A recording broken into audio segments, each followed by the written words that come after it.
ನಮಸ್ಕಾರ. ನನ್ನ ಆತ್ಮೀಯ ರೈತ ಬಾಂಧವರಿಗೆ ನಾನು ಹಾಲಪ್ಪ ನಿಂಗಪ್ಪ ಪಿಡಾಯಿ, ತಾಲೂಕಾ ರಾಯಬಾಗ, ಜಿಲ್ಲಾ ಬೆಳಗಾವ.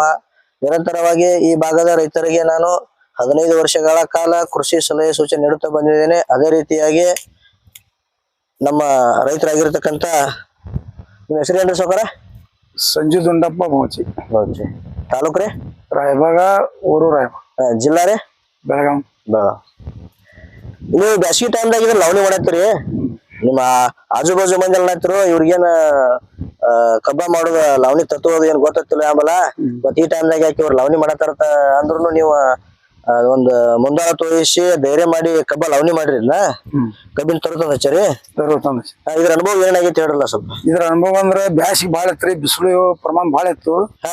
ಆದ್ರ ಬಿ ಮಾಡ್ಬೇಕಂತಂದ ಭೂಮಿ ಮೇಲೆ ಭಕ್ತಿ ಇಟ್ಟ ಏನಾದನ್ನ ತರು ಲವಣಿ ಕುಣಿಸ್ಬೇಕಂತಂದ ಜರ ತ್ರಾಸ ಆತ.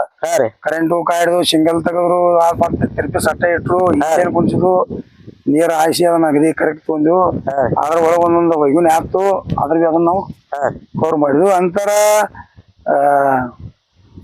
ಹಾಲಪ್ಪ ಪಿಡೆ ಇವ್ರ ಅಂಗಡಿ ಹೋಗಿ ಜರ ಮರಿ ಹೊಡಿದ ಮತ್ತ ಔಷಧ ಮಾಡಂದ್ಲೆ ಒಂದ ಕೊಡವ್ರ ಪಿಡೆ ದಿಂಚಿ ಮಾಡದ ಕೊಟ್ಟ ಬಳಿಕೆ ಟೈಪ್ ಮರಿ ಹೊಡದೈತಿ. ಇಷ್ಟು ಬ್ಯಾಸಿಗೆ ಇದ್ರು ಬಿಸಿಲಿದ್ವಿ ಈ ಪ್ರಮಾಣ.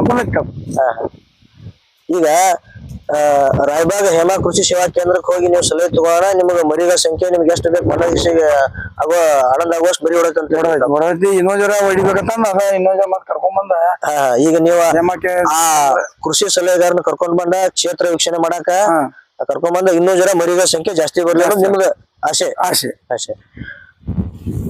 ಈಗ ಹೇಮಾ ಕೃಷಿ ಸೇವಾ ಕೇಂದ್ರದ ಕೃಷಿ ಸಲಹೆ ತಗೊಳಕ ನಿಮ್ಮ ಸುತ್ತಮುತ್ತಲಿನ ಭಾಗದ ರೈತರಿಗೆ ನೀವೇನ್ ಹೇಳಕ್ ಇಷ್ಟಪಡ್ತೀರಿ? ನಮ್ಗೆ ಎಲ್ಲಾ ಔಷಧಿ ಕೊಡದ ಪ್ರಮಾಣ ಚಲೋ ಅನ್ಸಿತಿ. ಇದನ್ನ ಮಾಡ್ರ ಪ್ರಯೋಗ ಮಾಡ್ರ ಜರ ಎಕರೆಕ ಇವ್ 30-40 ಬೆಳೆಸಿ ಈಗಿನ ಖರ್ಚದಾಗ ಪುರುಸಂಗಿಲ್ಲ.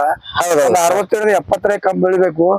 ಅದೊಂದು ನಮ್ಮದ ಸಂಖ್ಯೆ ಇಟ್ಟ ಅದಕ್ಕ ನಾವು ಹೇಮಾ ಕೇಂದ್ರಕ್ಕೆ ಹೋಗಿ ಹಾಲಪ್ಪನ ಕಡೆ ಹೋಗಿ ವಿಚಾರ ಮಾಡಿದಾಗ ಇದೊಂದು ಯಾವ್ದೋ ಔಷಧ ಕೊಟ್ಟ ಯಾವ್ದು ನಮ್ಗೆ ತಿಳಿಯಾಗುದಿಲ್ಲ ಅಂತ ಈಗ ಮತ್ತೊಮ್ಮೆ ಕೊಡ್ಬೇಕಂತಂದ ಅದಕ್ಕೆ ಕರ್ಕೊಂಡ್ ಬಂದ ಇದನ್ನ ಮಾಡ. ನನ್ನ ಆತ್ಮೀಯ ರೈತ ಬಾಂಧವರಿಗೆ ನಮಸ್ಕಾರ. ರೈತರು ಈಗ ಒಂದು ಕಬ್ಬಿನ ಮರಿ ತರು ಹಚ್ಚಾರು. ಇದ್ರದ ಮರಿಗಳ ಸಂಖ್ಯೆ ಅನ್ಸಕತ್ತಾರ. ಎನಸ್ರಿ